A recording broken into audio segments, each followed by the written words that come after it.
Let the nut out. इस बात पे तो अपना स्क्रीन गंदा कर दो, सिर्फ इस बात पे तो बनता है। रॉड्री के साइनिंग पे बनता है, चाहे बाद में स्क्रीन बाद में साफ कर लेना, कोई दिक्कत नहीं है। तुम धो लेना गोपी बहू की तरह पानी में। उसने लैपटॉप धोया था, तुम फोन धो ले, तुम सब कुछ धो ले, तुम लेट इट आउट। बनता है इस बार, जश्न की तैयारी करो, जश्न शुरू करो, और शुरू ऐसा ही करना बनता है। रॉड्री साइन कर लिया, yes yes. I used to pray for times like this. Rodri is finally here. Rodri number 16 jersey जरूर पहनेगा, लेकिन FC बार्सिलोना की। Deco is my favourite gender. इतनी गाली देना, इतनी सारी गाली देना, सबने मिल के डेको को काम आया, आखिरकार काम आया। अगर गाली देने पे बंदा ऐसे काम करेगा, मैं और गालियां दूंगा। हम सबको मिलके और गालियां देनी चाहिए। बस देखो भाई, बस वी लव यू भाई। ऐसे ही काम करते रहो, ऐसे साइनिंग करते रहो। अब थोड़ी और कुछ तो थोड़ी चुन्नी मुन्नी थोड़ी सी और साइनिंग्स की ज़रूरत है। जैसे अब इतना हो ही गया, इतना खर्चा हो ही गया, तो थोड़ा वो ज़रा अल्वारेज और लपोत को भी ज़रा ले आओ, थोड़ा शिफ्ट कर लो, है ना। बंदे ने एक ही ट्रांसफर विंडो में फेरान टोरेस भेज दिया, अराहो को लोन में भेज दिया, टर स्टेगन को लोन में भेज दिया आयैक्स में। ऑल्दो टर स्टेगन का 90% सैलरी बार्सा को ही पे करना पड़ेगा, बट स्टिल मैच डिजर्व करता है। उसने जितने सैलरी कट लिए हैं, जितनी उसने क्लब के साथ सहा है, इतना तो उसका बनता है। उसको कम से कम सैलरी जितना उसका बनता है, जितना पैसा उसका बनता है, हक का है उसका काम का, उसको देना बनता है। तो I am not very mad at that. लेकिन then Rodrigo Fernandez, Rodri, the Ballon d'Or, the World Cup winner, the Golden Ball winner को फाइनली साइन कर लिया है। 60 million fixed and around I think 11 से 12 मिलियन ऑन एड-ऑन्स है, या फिर 16 million add-ons है। हाँ, कॉन्ट्रैक्ट में 1 साल बचा था, उसके लिए 60 मिलियन देने पड़ गए, लेकिन आई थिंक बनता है यार, बनता है। It's Rodri at the end. भाई उसके पास जो एबिलिटीज़ है, जो एक्सपीरियंस और लीडरशिप के साथ वो आता है, इस बार्सा टीम को वो चाहिए। और वो कोई भी प्लेयर दूसरा इस मार्केट में अभी फिलहाल इस वर्ल्ड में कोई ऑफर नहीं कर रहा है। और तो और कैंसेलो भी साइन कर लिया एक ही दिन में। कैंसेलो ने, बंदे ने अल हिलाल के साथ अपना कॉन्ट्रैक्ट टर्मिनेट करके आया है। भाग के शादी की डिवोर्स करने के बाद बार्सा के साथ वापस भाग के बार्सा के साथ ही शादी की है। वाह भाई, he is a bigger Barca fan than me, than all of us. बंदे ने सैलरी ही गिव अप कर दी अल हिलाल की। It's a 8/10 transfer window from my side भाई। बहुत बढ़िया गया। गॉर्डन ले लिया, अडियामी ले लिया, रॉड्री ले लिया, कैंसेलो ले लिया, एंड जो डेप्थ की ज़रूरत थी विंग्स पे आ गई है। अब एक प्रॉपर एक बहुत अच्छा टेम्पो कंट्रोलर, ऑलमोस्ट बुस्केट्स का रिप्लेसमेंट भी मिल गया है फाइनली। ऑल्दो उस स्पेस को पेड्री और डिजोंग ने थोड़ा बहुत मतलब कोशिश किया था एंड थोड़ा बहुत फिलअप भी कर दिया था, लेकिन ये प्रॉपर रिप्लेसमेंट है। रॉड्री की साइनिंग कितनी बड़ी, कितनी ह्यूज एडवांटेजेस है, वो हमें पता चलेगा आने वाले मैचेस में, स्पेशली बिग मैचेस में, क्योंकि फ्रेंकी इंजर्ड है।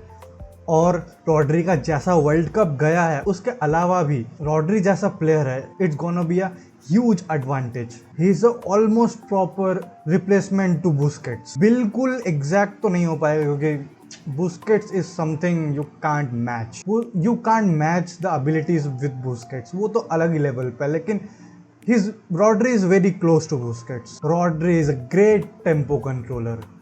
उसे पता है कब गेम का टेम्पो स्लो करना है, कब फास्ट करना है। इससे बेहतर हमारे मिडफील्ड में किसी को अंदाज़ा नहीं है टेम्पो कंट्रोलर का।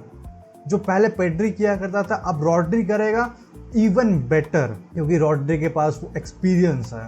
एंड रॉड्री वो बॉल रिकवरीज में बहुत बढ़िया है, उसके बॉल रिकवरीज नंबर बहुत बढ़िया है। मैं जब वीडियो रिकॉर्डिंग के पहले चेक कर रहा था, मैंने देखा, अगर हो सके वो स्टैट मुझे मिले तो मैं यहीं कहीं लगा दूंगा, अगर मिला तो मुझे। एंड बहुत ज़्यादा डिफेंसिव वर्क भी डालेगा रॉड्री, जो फ्रेंकी से उतना ज़्यादा नहीं मिलता था, जिसकी वजह से डिफेंस लाइन को थोड़ा वर्क करना पड़ जाता था, जो अभी नहीं होगा, जो क्योंकि रॉड्री फ्रेंकी डियोंग से डिफेंसिवली बहुत बेटर है। लेकिन इसका एक डिसएडवांटेज भी है, जो कॉन्स में बात करेंगे। हाँ, कॉन्स भी है, रॉड्री को साइन करने के कॉन्स भी है। Rodri is literally press resistant. Rodri को प्रेस करना बहुत मुश्किल है, प्रेस करके बॉल लेना। सो बारसा अब उस साइड से डीपर एरिया से रॉड्री के पास से पोजीशन भी बहुत कम लूज करने वाली है, जिसकी वजह से बिल्डअप में भी बारसा को बहुत मदद मिलने वाली है। और रॉड्री जैसा विजन, जैसा विजन बुस्केट्स देता था बारसा को, वही रॉड्री प्रोवाइड कर सकता है। Again not exactly same, but वही final third passes, it's gonna be a chef's kiss. And Rodri के आने से फ्रेंकी और पेड्री थोड़ा अटैकिंग भी खेल सकते हैं। मैं सोच रहा हूँ Rodri can be a single pivot and double 8, मतलब 2 डबल कैम के साथ बारसा जा सकती है, पेड्री एंड फ्रेंकी। मैं वो फॉर्मेशन कहीं यहाँ या फिर यहाँ पे कहीं पर लगा दूंगा, तो देख लेना, यहाँ अपने बारसा का लोगो है तो मोस्टली यहीं लगा दूंगा मैं। तो मैं सोच रहा हूँ उसके साथ जाना बहुत बढ़िया रहेगा, वरना पर फ्रेंकी के वापस आते ही रॉड्री एंड फ्रेंकी भी डीप, मतलब डबल पिवट पे जा सकते हैं, दिक्कत नहीं है। उसके पहले मार्क बर्नाल आई थिंक रहेगा अगर डबल पिवट में गए तो। And Rodri chemistry with other players because he Spanish, तो उसके एक्स्ट्रा पॉइंट्स है। तो extra points to Gryffindor. And the leadership qualities, बंदे ने मैन सिटी में भी लीडरशिप क्वालिटीज अपनी शो की है।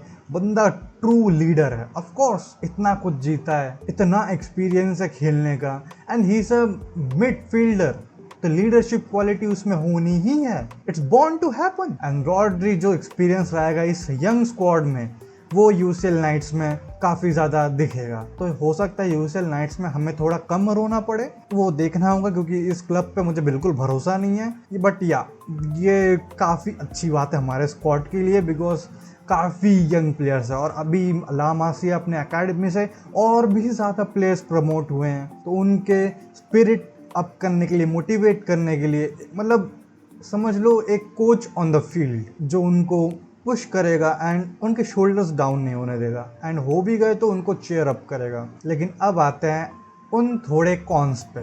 हैवी सैलरी, बारसा देने वाली है एक हैवी रकम, एक हैवी सैलरी, एक higher salary than Man City. अगर रॉड्री जैसा प्लेयर हो तो ऑफ कोर्स हायर सैलरी बनता भी है, लेकिन बारसा के हालत भी थोड़े ठीक नहीं है। लेकिन रॉड्री जैसा, अगेन वही रॉड्री जैसा प्लेयर है, वो अगर वो जो कर सकता है वो कर दे, then fair's man, it's fair's. And Rodri इस हैवी सैलरी के साथ इंजरी प्रोन भी है। लास्ट 2 सीजन में वो ज़्यादा नहीं खेला है, लास्ट 2 सीजन में वो अराउंड 66% ऑफ द मैचेस ही खेला जिनमें वो अवेलेबल था। सो लास्ट 2 साल उसने काफ़ी ज़्यादा फुटबॉल देखा नहीं है, apart from the world cup में तो वो ही वॉज फिनोमिनल। वो नहीं होता था, वो अगर फॉर्म में नहीं होता तो I don't think so Spain जीतती। सो ये एक अच्छी बात है कि वर्ल्ड कप काफ़ी अच्छा गया था, बट देखना पड़ेगा क्लब फुटबॉल में रिटर्न करने के बाद क्या होता है, एंड पेड्री के साथ पार्टनरशिप कैसी बनती है। ऑल्दो दोनों को टाइम दिया जाएगा, आई थिंक टाइम के साथ कर लेंगे दोनों, आई थिंक ये पार्टनरशिप काम कर जाएगी। And Rodri is 30 year old, तो एक्सपीरियंस तो आता है, लेकिन उसके साथ ये एज भी आता है। तो maximum on max to max Rodri Barca को शायद 2 से 3 साल दे दे, ज़्यादा स्ट्रेच कर रहा हूँ 3 साल में, तो बारसा को इन 2 सालों में ही मैक्स आउट करना पड़ेगा, रॉड्री से अपना मैक्सिमम निकलवाना पड़ेगा। अगर रॉड्री का 3-4 साल चला गया तो और बढ़िया, लेकिन वरना तब तक रॉड्री यंग प्लेयर्स को ग्रूम करने में भी काम कर सकता है, उनका मेंटोर बन के भी मैचेस में उनको खिला सकता है, खेल सकता है उनके साथ, जो अगेन वही बात है, एकेडमी प्लेयर्स को नर्चर करने में रॉड्री का काफ़ी बड़ा हाथ रहने वाला है। एंड उस साइड से भी बारसा को बहुत ज़्यादा बेनिफिट मिलेगा, एंड इस वजह से I think Pedri and Rodri की पार्टनरशिप भी काम कर जाएगी। I am very optimistic. अगर इतना कुछ है तो हाई रिस्क तो होगा ही, it's a high risk signing for Barca. Salary ज़्यादा है, 30 ईयर ओल्ड, 60 मिलियन खर्च कर दिए, जबकि कॉन्ट्रैक्ट में 1 साल बचा हुआ था। लेकिन अगर रॉड्री काम कर गया, रॉड्री को जिस वजह से साइन किया वो अगर काम कर गया, तो कोई कुछ नहीं बोलेगा, ना मैं बोलूँगा, ना राइवल्स बोलेंगे, ना हेटर्स बोलेंगे, कोई कुछ नहीं बोलेगा, ना सैलरी के बारे में, ना ट्रांसफ़र फ़ी के बारे में, ना किसी चीज़ के बारे में नहीं। बस ये साइनिंग काम कर जाए, जिसके लिए रॉड्री को फिट रहना पड़ेगा, रॉड्री को फिट रह के खेलना पड़ेगा।